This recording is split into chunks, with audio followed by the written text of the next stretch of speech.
Muito bem, meus irmãos e minhas irmãs, chegamos a mais uma pré-aula, um subsídio teológico. Eu sou o seu professor, Rafael Lincoln, e você, nosso querido irmão e irmã, é o nosso convidado a participar dessa pré-aula, preparando você e a sua classe para que as verdades bíblicas, as verdades do Evangelho possam alcançar ainda mais e mais corações. Já de antemão, quero te convidar a se inscrever aqui em nosso canal, ativar o sininho. Toda semana nós liberamos uma aula para você se preparar e, pelo que eu tenho visto aqui nas estatísticas, nós temos várias pessoas que assistem o nosso conteúdo, porém ainda não nos seguem. Então, acredito que não vai te custar muito, a gente não está pedindo nada demais, a não ser que você só clique aqui e inscreva-se no canal. Nós estamos fazendo os comentários das lições bíblicas EBD do segundo trimestre de 2026, Homens dos quais o mundo não era digno. Estamos aprendendo sobre o legado de Abraão, Isaac e Jacó. E hoje nós estamos na lição de número 3 e falaremos sobre a impaciência na espera do cumprimento da promessa. Ou melhor, não cumprimento de largura, mas cumprimento da promessa. O texto áureo está em Gênesis 16, versículo 2, que diz o seguinte: E disse Sarai a Abrão: Eis que o Senhor me tem impedido de gerar. Entra, pois, à minha serva. Porventura terei filhos dela. E ouviu Abrão a voz de Sarai. Grave bem essa frase. E ouviu Abrão a voz de Sarai. Verdade prática, a impaciência é antagônica à fé. Por isso não devemos ser dominados por ela. Deus é fiel e cumpre com suas promessas no tempo certo. Na semana passada nós falamos sobre aquele que é fiel para cumprir as promessas incondicionais. Deus, ele nos faz promessas incondicionais, são promessas que não estão ligadas ao que eu faço ou ao que eu deixo de fazer, e sim promessas que estão ligadas à própria palavra de Deus, e ele é fiel para cumprir de forma total, integral essas promessas. E aqui nós já estamos vendo que as promessas de Deus se cumprem, porém, no tempo certo, no tempo de Deus. Leitura bíblica em classe está em Gênesis 16, leremos 16 versículos, do 1 ao 16, que diz o seguinte: Ora, Sarai, mulher de Abrão, não lhe gerava filhos, e ele tinha uma serva egípcia, cujo nome era Agar. E disse Sarai a Abrão: Eis que o Senhor me tem impedido de gerar. Entra, pois, à minha serva, porventura terei filhos dela. E ouviu Abrão a voz de Sarai.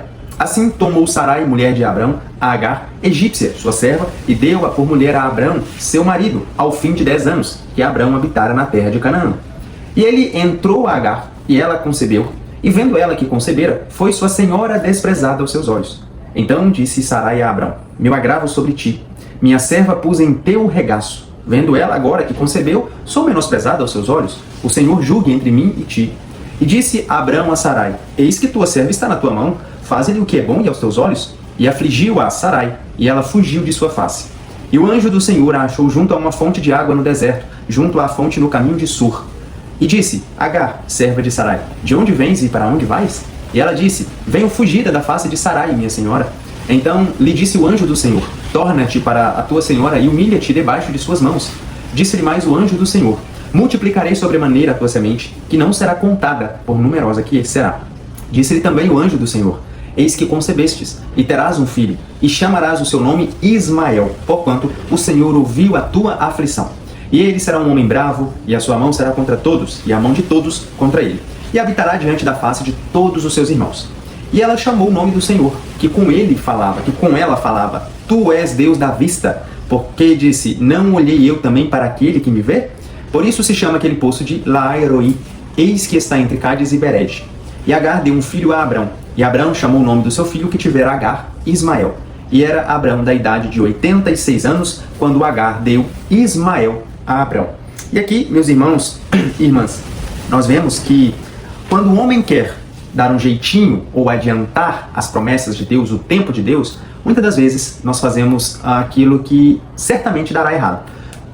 Sabemos que Deus tinha dado uma promessa, feito uma promessa a Abrão, porém, o homem, ao tentar ajudar Deus, ele, na expectativa de eu ajudarei Deus, ele acaba atrapalhando. Não atrapalhando Deus de forma nenhuma. Deus não é pego de surpresa no sentido de que, nossa, prometi algo para Abrão e ele tomou uma decisão diferente, nossa, e agora o que eu faço? Pelo contrário, tudo já estava sendo direcionado pela soberania de Deus. A responsabilidade do homem é uma consequência. Ela é uma escolha que nós fazemos e a consequência nós escolheremos. Mas a soberania de Deus, ela continua intrínseca, ela continua intocável, ela continua soberana sobre todos. Então Deus não foi pego de surpresa. Um texto muito conhecido de 2 Pedro, capítulo 3, versículo 9, carta de 2 Pedro, capítulo 3, versículo 9, nós vamos falar sobre isso. Muitas pessoas, com a ideia de que Deus é tardio em cumprir as suas promessas, eles acabam tendo uma ideia errônea sobre a pessoa de Deus. Se Deus lhe deu uma promessa, lhe fez uma promessa, e essa promessa ela é uma promessa feita por Deus, grave isso, essa expressão é muito importante. Se essa promessa foi feita por Deus, tenha convicção plena de que Deus a cumprirá, porque Ele é fiel para cumprir as suas promessas. Agora, se o homem lhe falou, não foi Deus quem lhe falou, e você esperando confiantemente nessa promessa, você pode se decepcionar. Qual é o segredo? A Bíblia vai nos dar o segredo aqui agora. 2 Pedro, capítulo 3, versículo 9, diz o seguinte. Aqui Pedro ele está trazendo a ideia de que a promessa de Deus, a promessa do Senhor, ela é segura, ela é confiável. É algo que, se Ele falou, Ele vai cumprir. E no versículo 9, tem o seguinte: o Senhor não se atrasa em cumprir a sua promessa, como julgam alguns. Pelo contrário, Ele é extremamente paciente para convosco e não quer que ninguém pereça, mas que todos cheguem ao arrependimento. Qual que é a ideia aqui? Pedro está dizendo que muitas pessoas julgam Deus de tardio, de cumprir a sua promessa. Deus não mais cumprirá a sua promessa, ou o contexto também fala sobre a volta de Jesus, né, que muitos já não têm mais aquela expectativa, porque o tempo está passando e 2000 anos se passou e a gente ouve as mesmas frases e Deus nunca volta. Então, será que isso vai acontecer? As pessoas julgam Deus por tardio. Mas um texto também muito conhecido, que nós já até lemos ele aqui, falamos um pouco sobre na primeira lição, é o texto de Hebreus, capítulo 11, versículo de número 1. Qual que é a essência da fé? Qual que é a certeza da fé? O que é fé, de fato? Porque é muito bonito nós falarmos sobre Abraão, que a fé de Abraão foi pela fé, Abraão foi justificado, como diz Paulo, mas Abraão não sabia o que era fé nesse período. Abraão, ele não tinha a palavra do que é, a definição do que é fé, como nós hoje já temos. E qual é a definição de fé? Nada melhor do que a Bíblia para poder nos explicar. Hebreus 11, versículo 1 diz: ora, a fé é a certeza de que haveremos de receber o que esperamos, e a prova daquilo que não podemos ver. No texto, resumidamente, nós vimos que Deus tinha feito uma promessa a Abraão, que dele seriam geradas descendências. A sua descendência seria tão numerosa que seria como a areia do mar ou como as estrelas do céu. Mas o tempo foi passando, a idade foi chegando, a velhice, a infertilidade foi chegando, as incertezas, e no meio do trajeto, a sua esposa Sarai lhe dá um conselho. Olha, lembra que nas lições passadas nós falamos que Abraão ele passou lá no Egito devido a uma fome, o faraó pegou Sarai, queria coabitar-se com ela, e aí Deus interviu. Pois é, quando Abraão saiu com a sua caravana do Egito, automaticamente Faraó lhe deu alguns presentes, foi abençoador na vida de Abraão, e provavelmente Agar veio dessa leva de bênçãos que Abraão recebeu ali pelo próprio Faraó. E nesse período, a Bíblia vai descrever que passaram-se 10 anos. O versículo de número 2. Isso, versículo de número 3. Assim tomou Sarai, mulher de Abraão, a Agar, egípcia, sua serva, e deu-a por mulher a Abraão, seu marido, ao fim de 10 anos que Abraão habitara na terra de Canaã. Então, Sarai, vendo que a idade chegou, seu marido já não tinha mais aquele vigor, que o tempo estava passando e a promessa não se cumpriu, julgou-se que nós devemos intervir. Vamos fazer o seguinte, Abraão.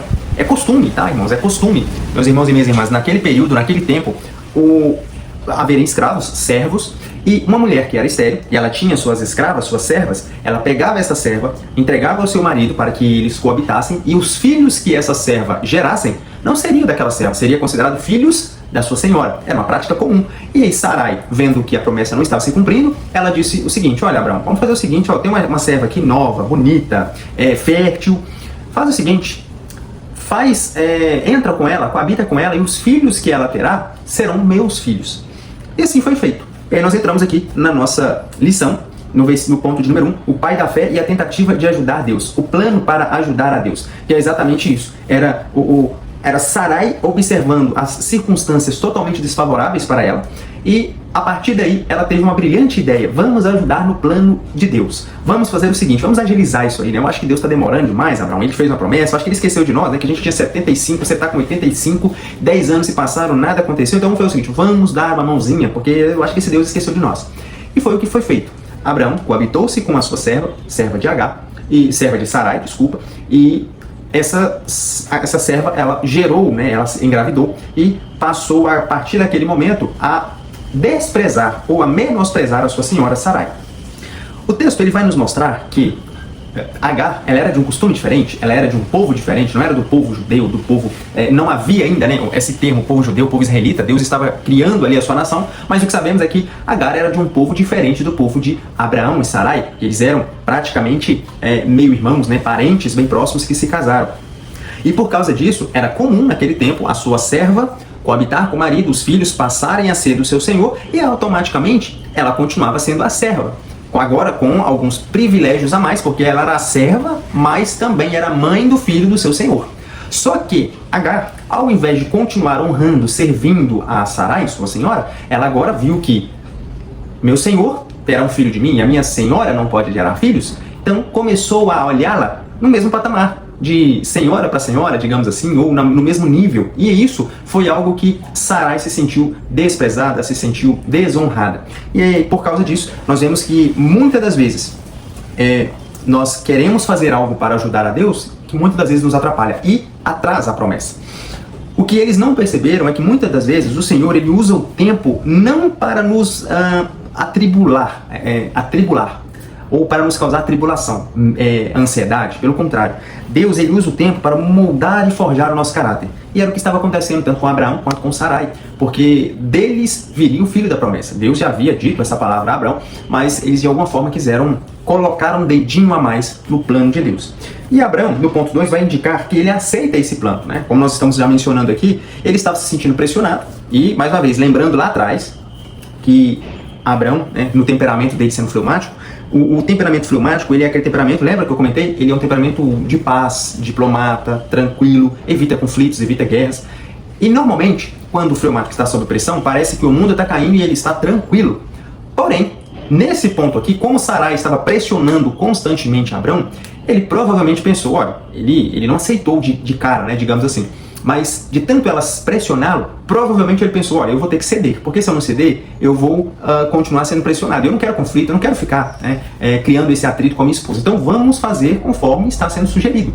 Ele seguiu o fluxo conforme foi sugerido, dado a pressão que ele estava passando. E por isso, ele acabou perdendo, digamos assim, a oportunidade de ser totalmente íntegro à promessa que Deus havia feito. Não que ele perdeu-se, que ele se corrompeu, pelo contrário. O que o texto bíblico nos mostra são as falhas humanas, são realmente que nós erramos em nossas escolhas, que nós erramos em nossas decisões, que nós caminhamos por caminhos errados durante a nossa jornada, muitas das vezes tentando acertar, mas infelizmente acabamos errando. E o que Abraão não teve, como nós aprendemos no Salmo de número 40, o salmista teve com muita paciência, porque ele diz, esperei com paciência no Senhor. Abraão não recitou, ele não conhecia esse salmo, até porque ele não tinha sido escrito, mas ele não teve essa mesma paciência por conta da pressão que ele estava sofrendo, por causa da pressão que estava sobre a vida dele. E provavelmente, Abraão também, ele deve ter pensado, né, que nós estamos conjecturando, ele provavelmente deve ter pensado, eu estou ficando velho, minha senhora, minha esposa também está ficando velha, os anos da nossa fertilidade estão acabando, então eu não tenho muitas alternativas. Por mais que ele acreditou, confiou firmemente, veementemente na palavra de Deus, até esse momento, Abraão e Sarai estavam sendo forjados. Abraão e Sarai estavam sendo moldados na bigorna do Senhor, para que aí sim a fé dele pudesse ser testada de uma forma ainda mais pressão lá na frente, que é o que nós vamos aprender. Mas aqui, ele sendo pressionado pela sua esposa, ele acabou cedendo.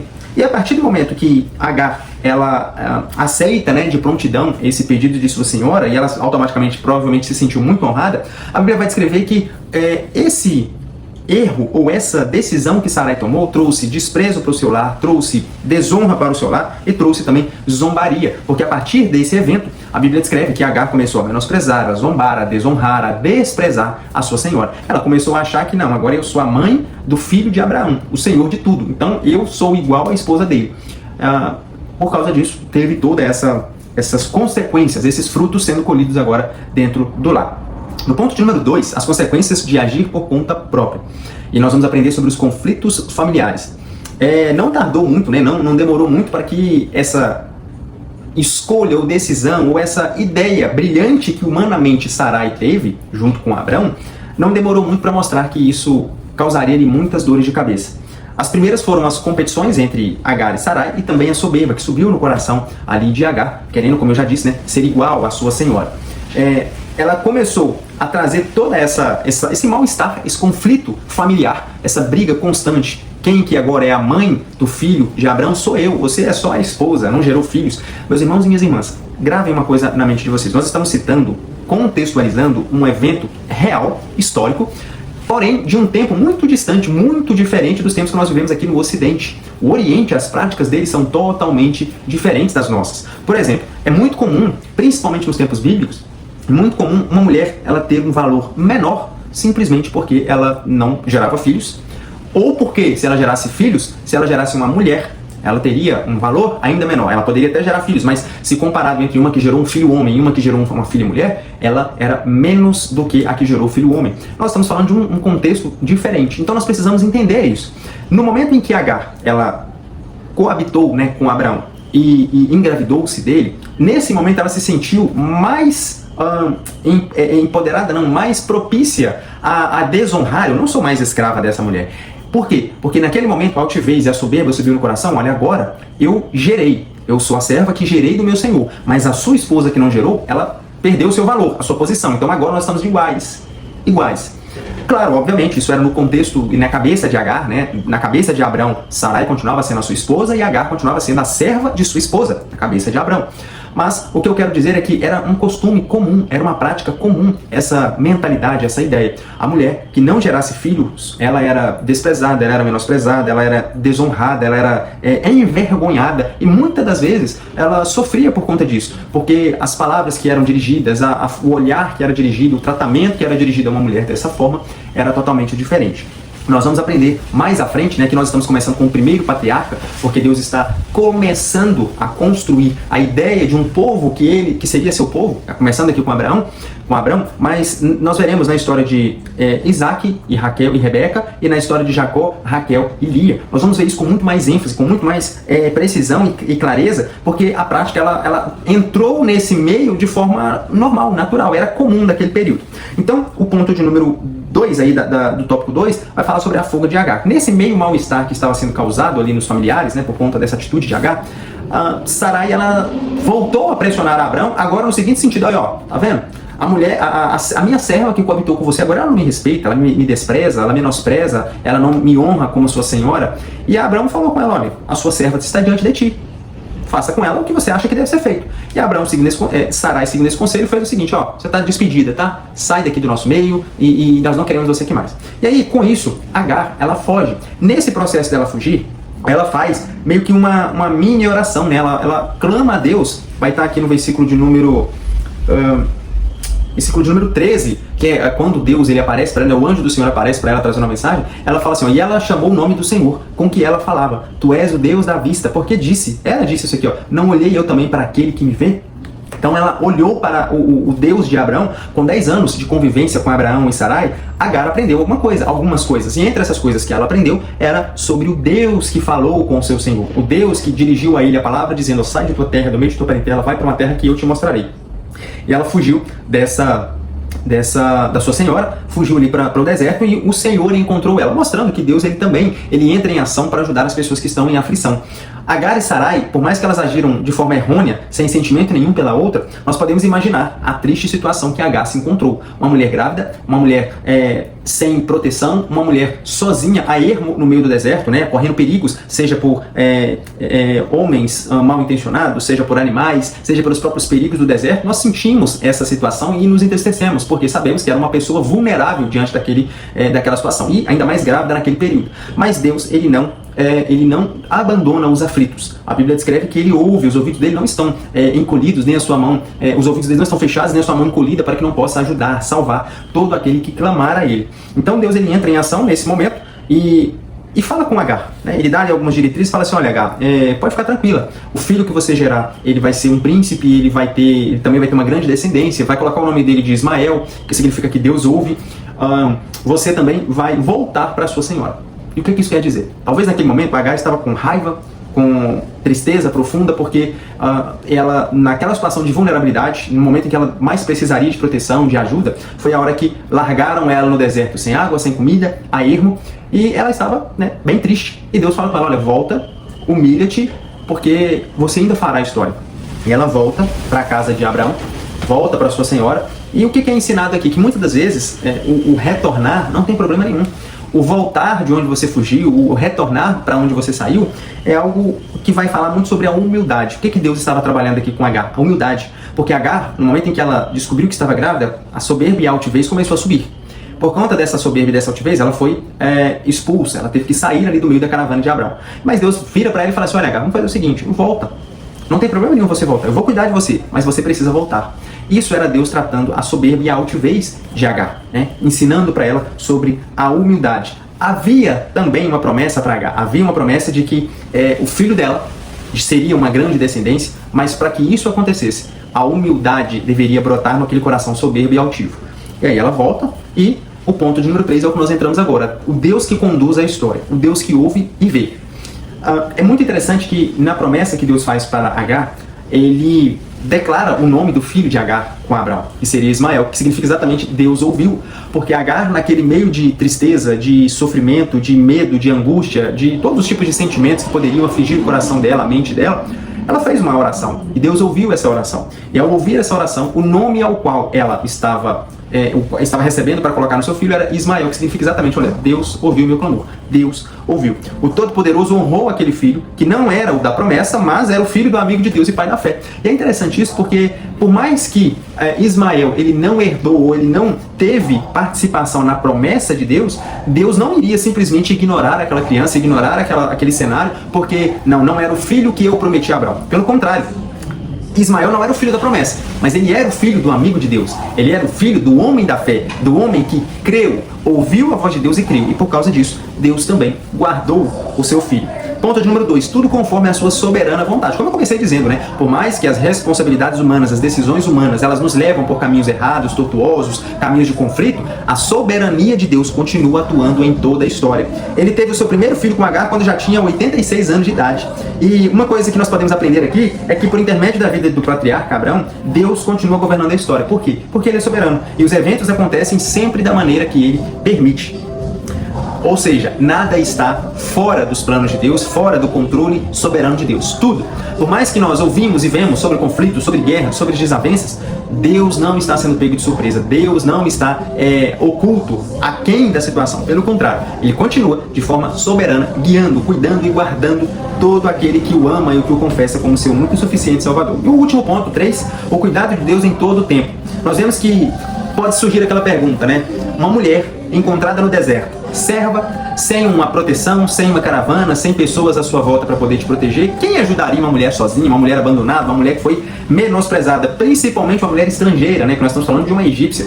Contudo, Deus revelou a Agar, mostrando que nenhum coração aflito passa despercebido aos seus olhos, e que o Senhor vela pelos que sofrem.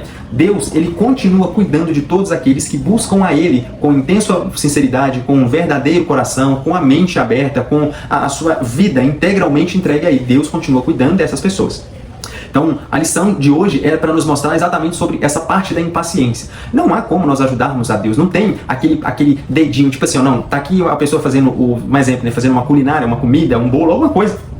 E tá tudo perfeito, tudo milimetricamente, com a gramatura pesado, tudo bonitinho. Aí vem um sabichão e fala assim, não, eu vou botar um temperinho a mais de sal ou um temperinho a mais de açúcar para dar um sabor melhor. E por conta desse temperinho a mais, você estraga aquilo que estava dando certo. Você estraga aquilo que estava caminhando para correr tudo bem. Isso nos mostra que nós não precisamos ser impacientes. A paciência é uma virtude, no tanto que a gente até brinca, né? Paciente como Jó. Porque mesmo em meio a situações difíceis, Abraão, ele provavelmente já conhecia a história de Jó, né? Ou nós sabemos que o livro de Jó ele é o livro mais antigo. Talvez Jó ele venha antes desses grandes nomes, como Moisés, como Abraão, como Isaac, como Jacó. Talvez fosse ali um período bem pertinho de convivência, mas certamente Jó é um exemplo que nós deveríamos seguir. E não nos atentarmos para a impaciência. Claro, o fim não é aqui, a história não acaba aqui. Aqui é apenas um momento de fraqueza, um momento de fragilidade, um momento de decisão humana que acabou acarretando em um processo que não deveria ter acontecido se nós estivéssemos seguindo a linha correta, a linha completa, a linha de Deus. Mas, como o homem, ele tomou a decisão, uma nova criança, um novo povo, uma nova descendência foi criada, causando aqui possíveis conflitos, como nós vemos até os dias de hoje. Nós vamos aprender sobre isso ali, mais falando especificamente sobre os demais patriarcas, né, o legado ali de Isaac e de Jacó. Mas nós vemos que a impaciência ela é fruto de um coração que não confia integralmente em Deus. Lembrem-se, até esse ponto da história, Abraão e Sarai estavam sendo forjados, moldados. Eles estavam sendo modelados por Deus para se formarem e se tornarem de fato o que nós conhecemos hoje na história bíblica e também para estarem ali no hall da galeria dos heróis da fé como os pais da fé, os grandes homens de fé. Por isso, né, nós vemos essa parte da história no livro de Gênesis. Para concluir, mais uma vez, convido você, meu irmão, minha irmã, a se inscrever em nosso canal, ativar o sininho. Se puder, compartilha também esse vídeo com os seus irmãos, com os grupos aí do WhatsApp, com a sua comunidade, e mais pessoas terão acesso aos estudos bíblicos, né, e à palavra de Deus. E para concluir, os anos passavam e Abraão e sua esposa ficavam impacientes pela demora no cumprimento da promessa de Deus. Sarai, olhando pela circunstância de esterilidade, de velhice, de falta de fertilidade, acabou por tomar decisões que não eram decisões corretas, que não eram decisões coerentes com o plano de Deus. Mas, como nós aprendemos, Deus continua no controle e tudo correu bem para a glória do Senhor. E assim nós aprendemos como Abraão e como Sarai, nós devemos ser pacientes e ter fé. Ora, o que é fé, irmão Rafael? Fé é o firme fundamento das coisas que se esperam e a prova das coisas que se não veem. E nós não podemos fazer como os leitores do tempo de Pedro, julgando Deus como tardio. Amém? Que Deus abençoe sua aula, Deus abençoe sua classe. Tenha uma excelente semana.